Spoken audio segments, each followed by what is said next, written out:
Hey, what's up, everybody? This is your boy Kenny, and this is Daytime Divas Season 1, Episode 7, and the name of this episode is Truth's a Mother. And boy, yet it is. This was a really good episode, y'all. I really enjoyed it, and I'm going to try to group everything together because so much went down in this episode. Alright, so I'm going to first start off with Maxine. We see in the beginning of the episode, Maxine meets with a detective who's building a case around Ted's death. She pretty much goes in, she pretty much kind of smooths it over saying that, well, we went out to dinner that night, then me and Sean decided to walk along the beach, but then when I came back home, Ted was dead. So she's saying that she was not at the crime scene. When she came in, Ted was already dead. And she thinks that the detective has bought it, but we see after she leaves, he's on to her. Then we also get a situation where we actually meet William's mother, and William's mother is played by the legend Miss Patti LaBelle, and Gloria, who's William's mother, she is off the hook. She gets her tickets to the lunch hour. She, made sweet potato pie. She did everything.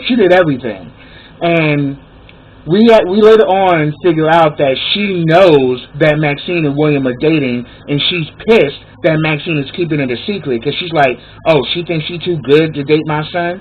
Oh, she's just keeping you a secret and all of this. So, so pretty much Gloria just makes a big fuss, but then we actually see that later on, Maxine actually on air actually confessed that she's dating William, and that she's known him for years, but they've been dating just a short period of time.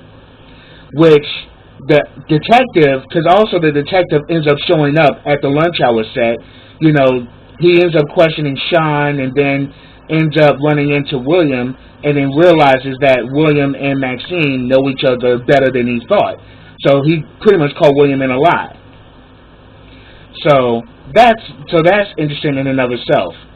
Now, Heather, on the other hand, Heather is still, her and Kibby are still going at it based off of what happened in the last episode when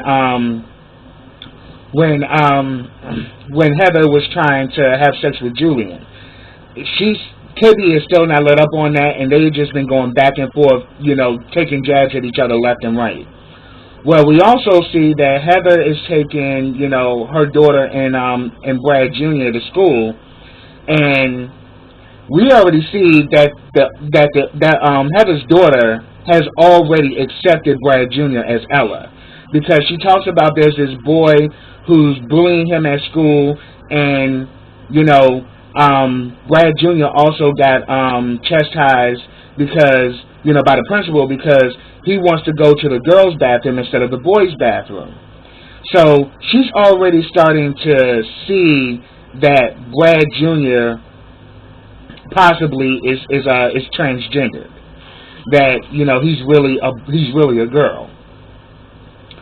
And we see also on the lunch hour we have a new guest host, and her name is Janet Mock. And Janet Mock is this really beautiful woman. She's transgendered, and she has a best-selling book. So we see that Heather really gravitates towards Janet, becomes like her BFF almost, like asking her questions and all of that, and the two of them bond. But when it came down to the set, they were asking questions about her book. And Heather, everyone's trying to ask questions, but Heather is over talking all of them because unbeknownst to all of them, she's asking these questions because she has a transgendered son who really wants to be a girl. And she's asking these questions, and it gets to the point where Janet Mock is like, girl, you asking so many questions, I'm thinking you want to be transgendered. Oh, she's like, oh no, honey, absolutely not. I'm a real girl. So now, Heather got the whole damn LGBTQ community ready to kick her ass because she done made that statement, and Janet was through with her. Janet was pissed. Because Janet had admitted that, growing up, what really kept her going was that she had parents who supported her regardless, and that's what helped her to get through some of the hard dark times of being transgender. So it wasn't until so pretty much, Kitty is like getting a field day off of this because Kitty's like, well, good job, Heather. You just pretty much pissed off the whole LGBTQ community just by opening your big ass mouth. So she pretty much is playing it, just messing with Heather, and pretty much Maxine says that, look, I'm going to start this segment today, and I want you to lead it so you can kind of get, the LGBTQ off your back. And also you need to apologize to Janet, not only on set, but you need to do it personally. So we see that she does apologize to Janet, and within this apology, she admits the reason why I was asking all these questions is because I have a child who's transgender. And immediately Kitty's like, Brad Jr.? And she's like, Ella. So I'm like, she has now come to peace that Brad Jr. is Ella, and she's made peace with it. So that was actually rather interesting.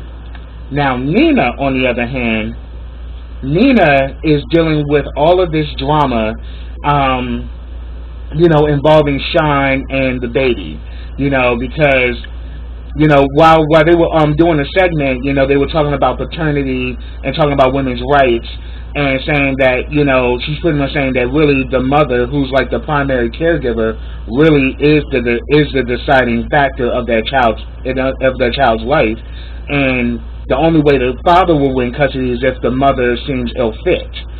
So Sean is hearing all of this, and he's kind of putting it together like, are you planning to shut me out of our child's life? And they have a conversation, and Nina's like, I would never do that. Why would you believe I would do something like that? You'll be able to get your child whenever. He's like, well, that's just it. I want to be able to have my child when I want to be able to have my child. I want joint custody of my child. And next thing you know, she's like, well, what do you mean, Sean? What, you don't trust me? He says, girl, I don't trust anything you say. I mean, come on. We've seen that Nina has this. She pretty much has a whole history of lying, So he's not believing her. So he's like, "Look, I'm gonna get a lawyer, so I can know what my rights are and what can and can't be done. So therefore, we can both have equal rights to this kid." So Nina's like, "Oh, so you want to play that game? I'm gonna get me a lawyer too." Now, also, we also see in this episode that Nina has a stalker, and his name is Gary. He comes to the show. He's a big fan of Nina's. He's forever yelling and stuff. The guy's crazy. And, it even got to the point when she actually decided to block him, from her social platform. This fool literally rushed the stage like he was about to come after Nina. Why did you block me? I thought we were friends. I mean, this dude, Gary, was crazy.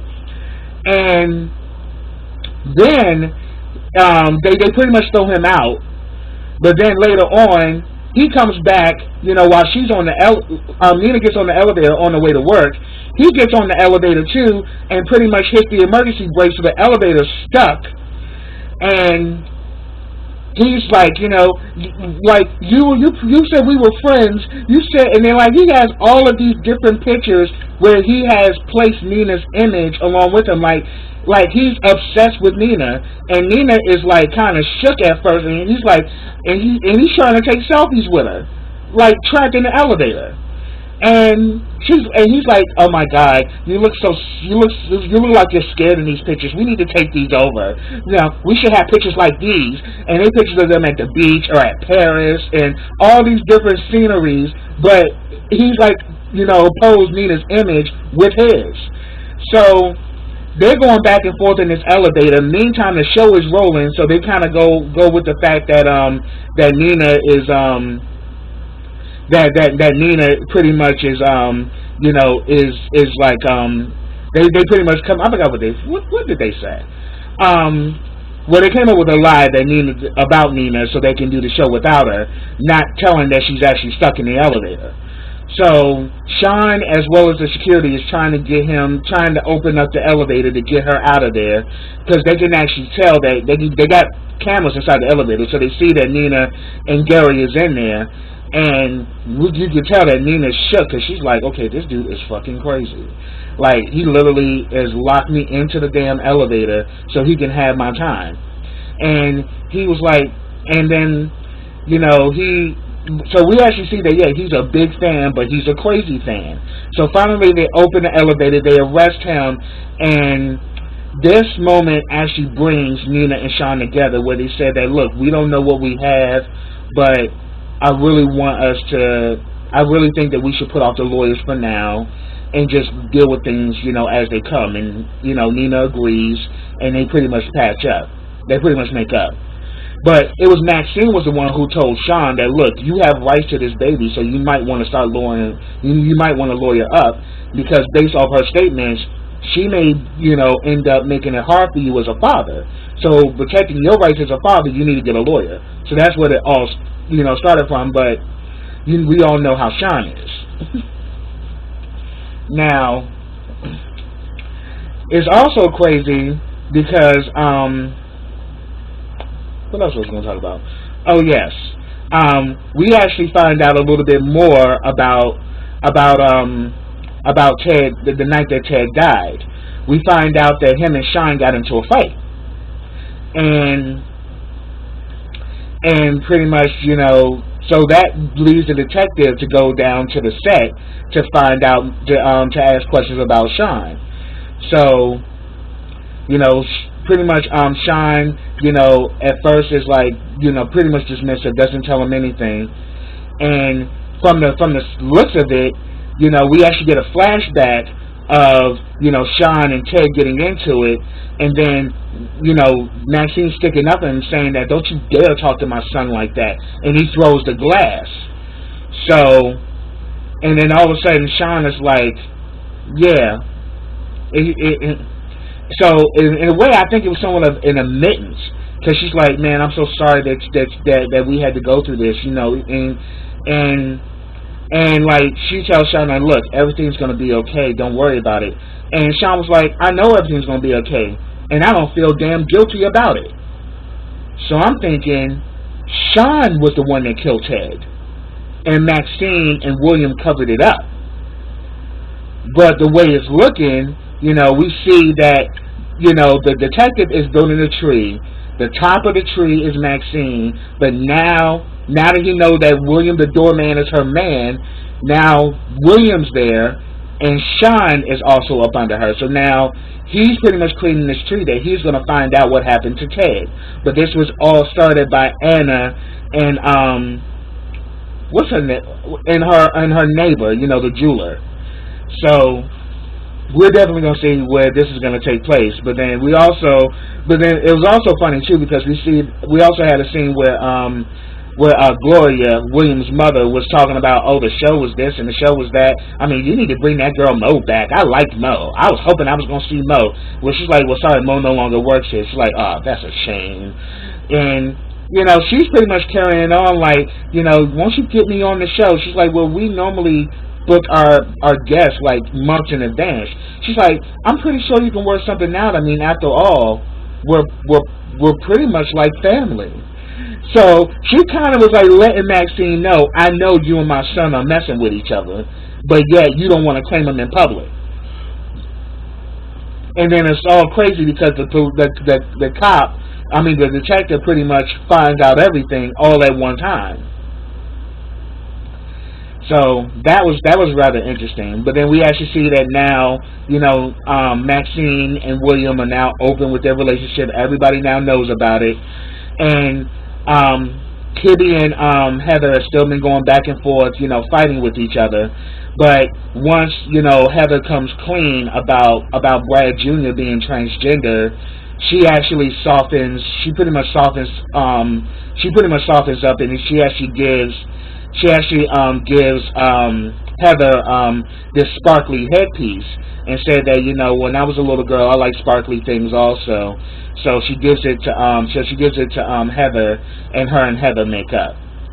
Also involving Kibby's on-stage dad was supposed to be visiting the set. You know, at first she was okay with it, but then they created like this Lacey from Outer Spacey, you know, will, where there's like certain questions that was going to be asked, and Kitty immediately shut down and was like, oh, hell no. I don't want this guy on the show. So she pretty much calls Vance and lets him know that, look, you know, don't bring your ass down on the set. You know, you need to stay far away from me. So don't come here. Don't come to the set. Do whatever you got to do to get out of it. But, you know, stay away from me. So it's making me think, was her and her onstage dad involved in a relationship? Which would have been crazy because she was underage at the time. So she pretty much says that she don't want him on the show, and then Maxine gives word to Kibby that Vance has decided to cancel. But we actually see that her and Vance gonna run into each other in the next episode, though. So we actually see that he actually sends some flowers, which she gives to Ramona and says, congratulations on your job today, because when Nina was stuck in the elevator, Sean was working with security to get her out, so there was no one there to run or produce the show. Ramona stepped in and she did the damn thing, because unlike Leon, Ramona knows her shit. Ramona is very good. Like, she knows production, she knows her job, in and out. She's literally the best one there, but Leon is the one that keeps getting moved up, and he keeps getting all the opportunities. But in this case, I don't even think Leon was off that day. She actually ran the show. And she was just really happy. She's like, wow, this is like one of the happiest days of my life. And then Kitty's like, well, it sucks to be you. I was like, Kitty's a mess. But yeah, we're going to definitely find out a little bit about Kitty, because, remember when her other co-star, that girl, was kind of throwing out like, yeah, if you keep messing with me, I'm going to tell about how you lasted on Lacey and Outer Spacey, because it sure wasn't your acting. So I'm thinking she probably was involved in a relationship or some type of sexual relationship with someone on the set. And I'm thinking it may have been her TV dad. So we may actually see what's going to go on with that. So pretty much that's what I have, guys. If I missed anything, put it down in the comments. I'd love to talk to you about it. But yeah, this was a really good episode, and I love Patti LaBelle, because Patti LaBelle was kind of serving it. Like, she made her sweet potato pies. She was like the mother that was coming in to take over, and she's very outspoken. And William tells Maxine, well, now you know how I'm able to deal with you, because you remind me of my mother. You're very outspoken, you don't listen to me, and you just have your own state of mind, and ain't nobody going to tell you different. And that's what we saw with Gloria, and we see the same quality in Maxine as well. So that's what I have, y'all. Again, if I missed anything, put it down in the comments. I'd love to talk to you about it. But subscribe to my channel. Click that bell so you can get notifications every time I drop a video. Like this video, comment on this video, and share this video. And I will be back next week with the next episode of Daytime Divas. So until then, everybody, take care.